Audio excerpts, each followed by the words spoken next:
The Hegira, a Hijra, also romanized as Hijra and Hejira, is the migration journey of the Islamic prophet Muhammad and his followers from Mecca to Yathrib, later renamed by him to Medina, in 622 CE. In May 622 CE, after being warned of a plot to assassinate him, Muhammad secretly left his home in Mecca to emigrate to Yathrib, 320 kilometers north of Mecca, along with his companion Abu Bakr.Yathrib was soon renamed Madīnat, an-Nabī, literally the city of the prophet, but an-Nabī was soon dropped, so its name is Medina, meaning the city. The Hijra is also often identified erroneously with the start of the Islamic calendar, which was set to Julian the 16th of July 622.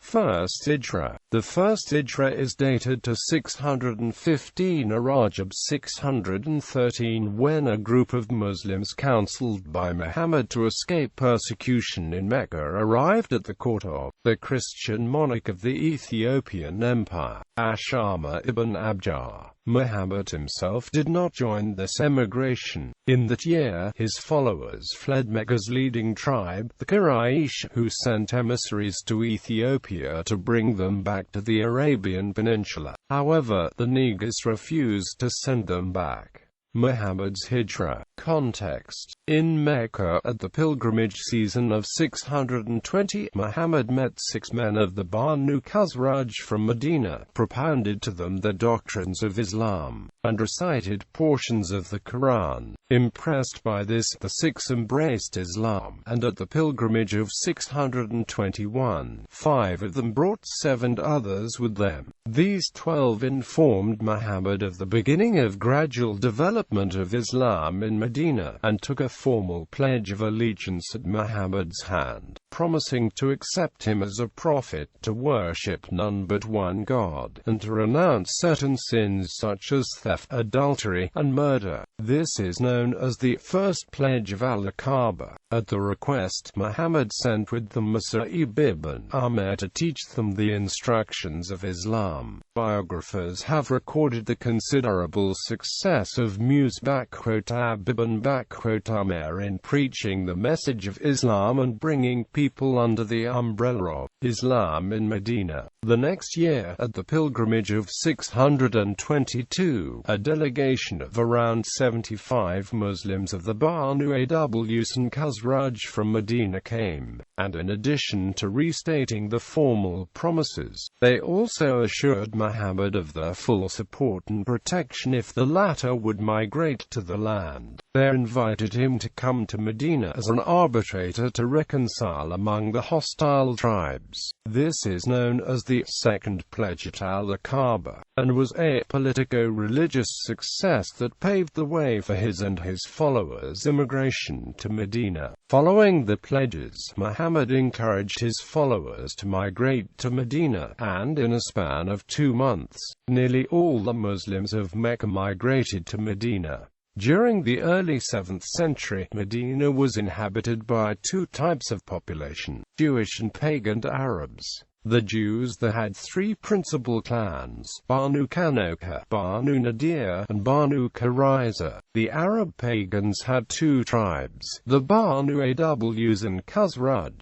At the time, the Jews that had the upper hand with the large settlement and huge property. Before the encounter between Muhammad and the 6 men from Medina in 620, there ensued a terrible battle between Aws and Khazraj, known as the Battle of Bu'ath, in which many leading personalities of both the sides died and left Yathrib in a disordered state. Traditional rules for maintaining law and order became dysfunctional, and, without a neutral man with considerable authority over things, stability seemed unlikely. As the pagan Arabs of Medina lived in close proximity to the Jews, they had gained some knowledge about the scriptures, and had heard the Jews awaiting predicting the arrival of a future prophet. It is because of this knowledge, taken together with the need for an adjudicator, that the 6 men who met Muhammad at the pilgrimage season of 620 readily accepted his message, lest the Jews should steal a march over them. The migration according to Muslims' tradition. When he received divine direction to depart from Mecca, Muhammad began taking preparation and informed Abu Bakr of his plan. On the night of his departure, Muhammad's house was besieged by men of the Quraysh who planned to kill him in the morning. At the time, Muhammad possessed property of the Quraysh given to him in trust, so he handed it over to Ali and directed him to return it to its owners, and asked him to lie down on his bed, assuring him of God's protection. It is said that when Muhammad emerged from his house, he recited the 9th verse of Surah Yasin of the Quran and threw a handful of dust at the direction of the besiegers, causing the besiegers to be unable to see him.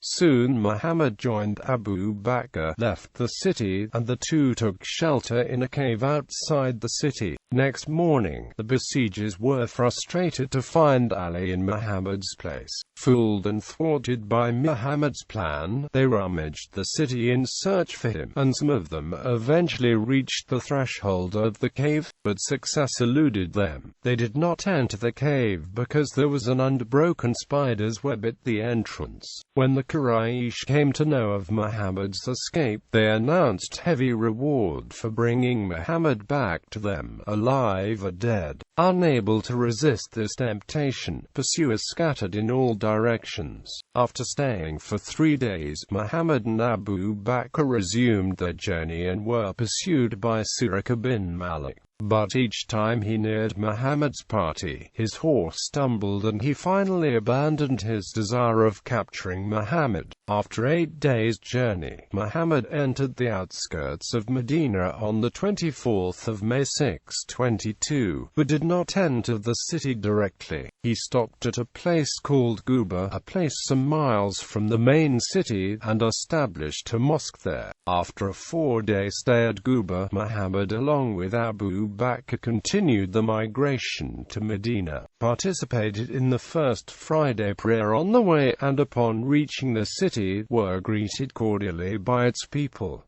Dates of events. The Muslim year during which the Hijra occurred was designated the first year of the Islamic calendar by Umar in 638 to 17 A number of writers, principally Muhammad Hamidullah, Fazlur Rahman Sheikh, and F.A. Shamsi, have reconstructed the calendar and assigned equivalent Julian dates. Shamsi's reconstruction simply projects the fixed calendar backwards, although records of the day of the week and season in which events occurred, when correlated using astronomical data, prove that the calendar was intercalated until Muhammad prohibited the adjustment in 632.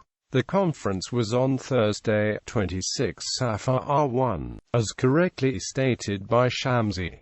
Hamidullah sets the new year on the 18th of March, making 26 Safar equal to Thursday the 13th of May. Sheikh gives an incorrect date for the conference.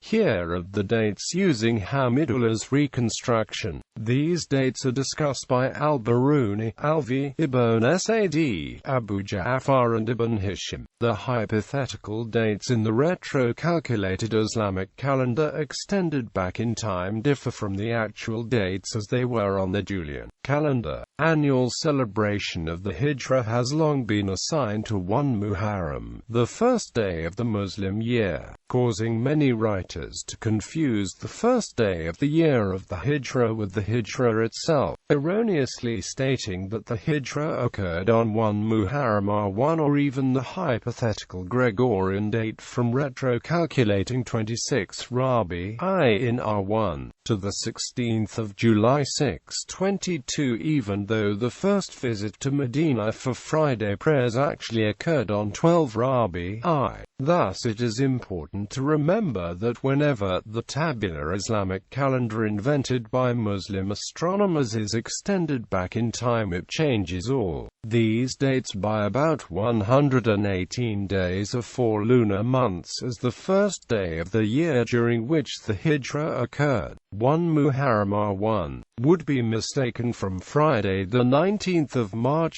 622 to Friday the 16th of July 622. The Muslim dates of the Hijra are those recorded in an original lunisolar Arabic calendar that were never converted into the purely lunar calendar to account for the 4 intercalary months inserted during the next 9 years, until intercalary months were prohibited during the year of Muhammad's last Hajj. Aftermath: Muhammad's followers suffered from poverty after fleeing persecution in Mecca and migrating with Muhammad to Medina. The Meccan persecutors seized the wealth and belongings left behind in Mecca. Beginning in January 623, some of the Muslims resorted to the tradition of raiding the Meccan caravans that traveled along the eastern coast of the Red Sea from Mecca to Syria. Communal life was essential for survival in desert conditions, as people needed support against the harsh environment and lifestyle. The tribal grouping was thus encouraged by the need to act as a unit. This unity was based on the bond of kinship by blood. People of Arabia were either nomadic or sedentary, the former constantly traveling from one place to another seeking water and pasture for the flocks, while the latter settled and focused on trade and agriculture. The survival of nomads was also partially dependent on raiding caravans or oases, thus they saw this as no crime. The Sealed Nectar, a modern hagiography of Muhammad by the Indian author Safir Rahman Mubarakpuri. The Sealed Nectar claims Muhammad ordered the first caravan raid led by Hamza ibn Abdul Muttalib 7 to 9 months after the Hijra. A party of 30 to 40 men assembled at the seacoast near Al-Iz between Mecca and Medina, where Amr ibn Hisham, the leader of the caravan, was camping with 300 Meccan riders. It also claims Ubaidah ibn al-Harith was the commander of the second raid. This raid took place 9 months after the Hijra, a few weeks after the first one at Al-Iz.